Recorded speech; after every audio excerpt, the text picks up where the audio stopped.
అసలు జనరల్‌గా పెట్టుబడులు తీసుకురావడానికి దావోస్‌లో ఆర్థిక సదస్సు జరుగుతుంటుంది. అక్కడ ప్రపంచ దేశాల నుంచి మొత్తం పెట్టుబడిదారులు వస్తారు. రేవంత్ రెడ్డి కూడా ఎళ్లారు. గతంలో చూసుకున్నా చంద్రబాబు నాయుడు ప్రతి సదస్సుకి ఎళ్లారు. అయితే ఈ 5 ఏళ్లలో ఒక్కసారి మాత్రమే అసలు దాన్ని పట్టించుకోలేదు. తెలంగాణ వాళ్ళైతే వాళ్ళ ఒక స్టాల్ కూడా పెట్టి ఏమేమి ఇస్తామని ఆకట్టుకోవడానికి ట్రై చేస్తున్నారు. మన స్టేట్‌లో అలాంటి పరిస్థితి ఉంది. ఎందుకు అనుకుంటారు? జగన్ ఎళ్ళలేదు. దాని మీద అంతగా పట్టించుకోలేదు. డెవలప్‌మెంట్ అవ్వాలంటే రావాలి కదా డబ్బు. ఇంతకుముందు వెళ్ళొచ్చినట్టున్నారు. అవును. ఒకసారి వెళ్ళినట్టు 5 ఏళ్లలో ఒకసారి వెళ్ళారు. ఎంత పెట్టుబడులు ఇంతకుముందు మన ప్రభుత్వం ఆయనకు ఐడియా వచ్చేసిందా ఇక్కడ పెట్టుబడులు రావు అని? దావోస్కి వెళ్తే ఎంతవరకు గత 20 సంవత్సరాలు ఎన్ని పెట్టుబడులు వచ్చినాయండి? Please be honest. మీరు అడిగిన సమాధానం నా దగ్గర రాకపోవచ్చు, కానీ నేను మిమ్మల్ని అడుగుతున్నాను. ఓకే. Please be honest. ఎన్ని పెట్టుబడులు వచ్చినాయి? అంటే జాలీ ట్రిప్ గాని అనుకోవచ్చా ఇది? అధికారులకి, నేతలకి. మన రాష్ట్రం ఒకటి ఉంది ఈ ప్రపంచంలో. అప్పుడు పరకాల ప్రభాకర్ గారు ఒకటి చెప్పారు, వీఆర్ ప్రొవైడింగ్ బ్రాండ్ చింతకాయ చొప్పు, తోటకూర తొక్కు అని చాలా గట్టిగా చక్కగా ఇంగ్లీష్లో చాలా ఎక్స్ప్లెయిన్ చేశారు. చూసుంటారు, వీడియో ఏంటి ఒకసారి. చంద్రబాబు నాయుడు గారు అయితే హానెస్ట్గా ఆయన ఖాళీ బలం ఇక్కడ కాదండి, దావోస్ వల్ల వచ్చింది కాదు. ఆయన కొరియా వెళ్ళటం, మిగతా అన్ని చోట్ల అమెరికా వెళ్ళటం, ప్రయత్నం చేయటం. ఆయన ఇప్పుడు ఈ జగన్మోహన్ రెడ్డి గారి మీద చాలా హిట్లు పెట్టగా చేశారండి.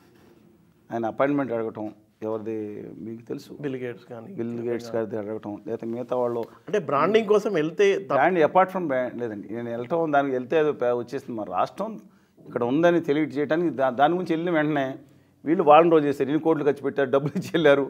ఇన్విటేషన్ లేకుండా డబ్బులు ఇచ్చి వెళ్ళి పెట్టుకున్న సందర్భాలను వాళ్ళు విమర్శించి చిత్తశుద్ధి ఉండాలి. ప్రత్యేక హోదా విభజన హామీలు తీసుకుంటే రైతులు వాళ్ళు పరిగెత్తుకుంటూ వస్తారు. అవును.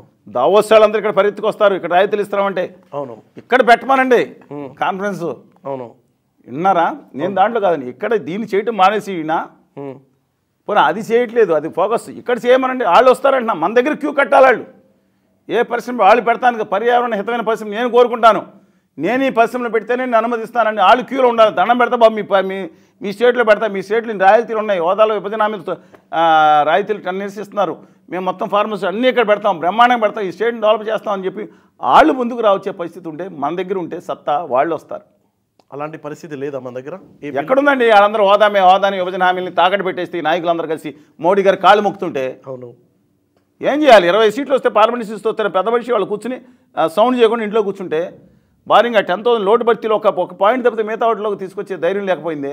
ఈయన చేత కాలేదు. అఖిలపక్ష కమిటీ అని అది కూడా చేత కావట్లేదు, అయిపోయింది. ఇప్పుడు ఎన్నిసార్లు అడిగా ఉండి అఖిలపక్ష కమిటీ ఏమని, మీకు చేత ఏదో మీరు తీసుకురండి, లేదా మీరు తీసుకెళ్ళి మీ వెనకాల వస్తాం, లేదా మా వెనకాల పోరాటం కండి. వచ్చారు క్రితం సారి జగన్మోహన్ రెడ్డి గారు ఏమన్నా, నేను బిజిలీ పందిస్తే ఆయన క్యాంపులోని ఇంట్లోని బిజిలీ బాపలేదని మేము పిలిపిస్తే, సాధన పిలిపిస్తే నెట్లో చూడండి, ప్రత్యేక హోదా విభజన హామీల సాధన పిలిపిస్తే ఆయన బిజిలీ బంద్ చేసుకుని మొత్తం లైట్లు ఆర్పుని ఇంట్లో కూర్చున్నారు, కోతులు పెట్టుకుని కనుక్కోండి. ఏమైంది ఇప్పుడు? అంటే వీళ్ళు మళ్ళీ మాట్లాడుతున్నారు, చంద్రబాబు నాయుడు గారు నిలదీయలేదు, కళ్యాణ్ గారు. డెఫినెట్గా వాళ్ళ పొరపాటు. ముందు ఎవరు నిలదీయాలి? మోసం చేసిన కేంద్రం అయితే వాళ్ళు దీన్ని నిలిపితే ఉంది, రాష్ట్ర ప్రభుత్వం కదా రెండో బాధ్యత. అవును, కలిసి రాని వాళ్ళని మాట్లాడతాం, డెఫినెట్గా వాళ్ళ అధికారులు నిలదీస్తాం గట్టిగా. అధికారులు లేని వాళ్ళు రమ్మని అడుగుతాం. ఈయన నిలదీయటం మానేసి వాళ్ళందరూ నిలదీయమంటారంటేంటి? నాకు అర్థం కాదు. 2019 తర్వాత ముందు కంటే తర్వాత గట్టి పోరాటం చేశాం. ఓకే, వీళ్ళందరూ కలిసి మోడీ గారి భక్తులు ఏం రావు కానీ పెట్టుబడులు ఈ ప్రత్యేక హోదా. నేను ఖచ్చితంగా దావోస్లో వెళ్తే, నేను దయచేసి ఒకటి చెప్తాను, దావోస్ వెళ్తే కొన్ని రావచ్చు, కానీ ప్రత్యేక హోదా వచ్చే రాయితీలు వస్తే వాళ్ళు పరిగెత్తుకొస్తారు. అవును, మనం వాళ్ళు స్టాల్ పెడతాం కాదు, స్టాల్ పెట్టకుండా వీళ్ళు వచ్చి లైన్లో ఉంచుంటారు. సార్ ఆయన వచ్చాడు, మనం చూస్ చేసుకోండి. నేను చెప్పిన సత్యం. అవును, చేతిలో ఉంది వదిలేసి ఆత్మగౌరవంతో, అదే చేతిలో ఉన్న ఆకాశంలో మబ్బులు చూసి చేతిలో ముంత పగల కొట్టారంటారు. Situation is like that. Let us be confident. తమ హక్కుల కోసం, తమ ఆత్మగౌరవం కోసం పోరాడితేనే రేపొద్దున వాళ్ళు కూర్చున్న ఆంధ్రులు ఒక వలస జాతి కింద, చేతకాని వాళ్ళ కింద కాకుండా ధైర్యంగా ఆత్మగౌరవంతో యువత నిలబడే అవకాశం వస్తుంది. దాన్ని మానేసి పొద్దున్న లేస్తే ఆయన బూతులు తిడతాం, ఈయన బూతులు తిడతాం, very good evening to you sir అని ఇక్కడో చర్చి ఎక్కడో చర్చి పెట్టి మీరు అందరూ విజోజ్ న్యూస్ టీఆర్పీ రేటింగ్ పెంచుకుంటాం. ఏంది ఫజల్ గారు ఇవన్నీ? దారుణం సార్, నిజంగా. నేను అందరూ అంటలేదండి, నేను చెప్తున్నాను. మా వాదన, స్వతంత్ర వాదన వినిపిస్తామంటే 4 ఏళ్ల పాటు మమ్మల్ని మేము కనపడలేదు కదా, కనపడకుండా చేసిన వాళ్ళకి విత్ డ్యూ రెస్పెక్ట్ నేను తప్పు మాట్లాడను. అందరు జర్నలిస్టులను గౌరవిస్తాను. మన ఆంధ్రప్రదేశ్ రాత బాగోలేదు అనుకుంటా, కానీ నేను అంతమించి కాదు. అంటే ఎటో కట్టు ఉండి అవతలాలను తిడితేనేనండి. అవును, అవసరానికి ఇంతకుముందు వీళ్ళనే బూతులు, మామూలు బూతులు తిట్టలేదండి, అచ్చనీతిగా కుటుంబ సభ్యులను కూడా తిట్టారండి. ఇవాళ వచ్చి పక్కన కూర్చుని తప్పులేదు, వారు కరెక్ట్గా వీళ్ళు కరెక్ట్గా కాదు. అందుకని ఒకటే కోరుతున్నాను, దావోస్ వెళ్ళినా అమెరికా వెళ్ళినా వెళ్ళొద్దని అనట్లేదు, వెళ్ళి మీరు అన్నట్టు మంచి ప్రయత్నం చేయవచ్చు. కానీ వాళ్ళు 2 నెలలు ఉండగా అక్కడే వెళ్ళని మళ్ళీ ట్రోలింగ్ మొదలెడతారు, ఇంత ఖర్చు పెట్టారని. అవును, వీళ్ళు మొదలు పెట్టారు కదా చంద్రబాబు నాయుడు గారి మీద, అప్పుడు అవును, వీళ్ళు మొదలు పెడతారు. ఓకే, ఇప్పుడు దావోస్లో ఏం చేస్తున్నాడని చెప్పి ఇప్పుడు రేవంత్ రెడ్డి గారి మీద మొదలు పెడుతున్నారు. అవును, అందువల్ల ఈ ట్రోలింగ్ బ్యాచ్ మాత్రం విజ్ఞప్తి చేస్తున్నాను. ఇవాళ ఏదైతే ట్రోలింగ్ చేస్తారో రేపొద్దున మీ నాయకులు డబుల్ ట్రోలింగ్ చేస్తారు. ఓకే, వాస్తవాల ఆధారంగా మాట్లాడండి. తమ హక్కుల కోసం, తమ ఆత్మగౌరవం కోసం పోరాడే జాతి తప్పనిసరిగా చేతులు మిగిలి ఉంటుంది. అలాగే రేపొద్దున మీ భావితరాలు బాగుండాలంటే అక్కడ విభజన హామీలు కానీ ఇన్సెంటివ్స్ కానీ రాయితీలు వస్తే పరిగెత్తుకుని వస్తారు. అంతిమంగా ఒకటి విజ్ఞప్తి చేస్తున్నాను. What is the software exports as on 2014 June 8 in Andhra Pradesh?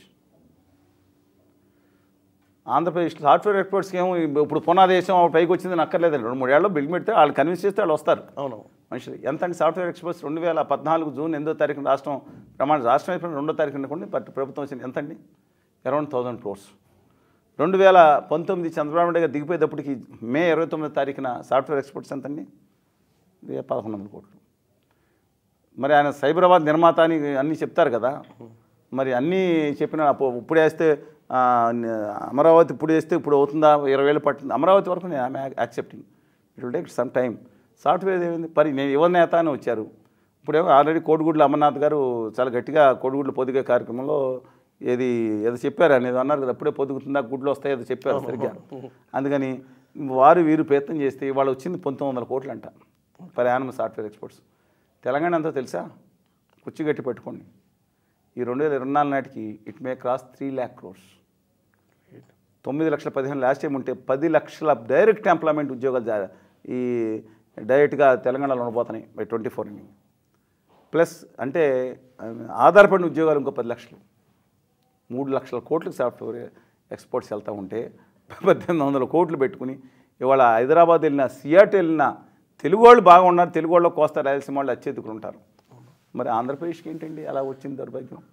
వీళ్ళేమో కాదు చంద్రబాబు ఏమీ చేయలేదని వాళ్ళు, కాదు చంద్రబాబు ఏదో 1,00,000 కోట్లు ఇస్తే పోగొట్టాడు నీళ్ళు. ఒకళ్ళకొకళ్ళు వాట్సాప్ మేడలో దిక్కుమాల ఫేక్ మెసేజ్ పెట్టి నడిపించుకుంటే వాస్తవాలు అక్కడ విద్యార్థుల కోసం వాళ్ళ భావితరాల కోసం ఎందుకు ప్రయత్నించట్లేదు వీళ్ళు? ఇది డూ రెస్పెక్ట్ అన్న. చంద్రబాబు నాయుడు గారికి నేను వ్యతిరేకం కాదు, జగన్మోహన్ రెడ్డి గారికి లేదా కళ్యాణ్ బాబు గారికి శ్రీనివాసరావు గారికి ఎవరు కాదండి. రాష్ట్రం కోసం చచ్చుతో పోరాడాలి. చంద్రబాబు గారు రాకూడదని ఒకళ్ళు, జగన్ గారు ఇదేనండి పని, ఇంకేం పని లేదా? రాష్ట్రం కోసం దెబ్బలాడిని రాజకీయాలు లాస్ట్ మినిట్లో చేసుకోండి.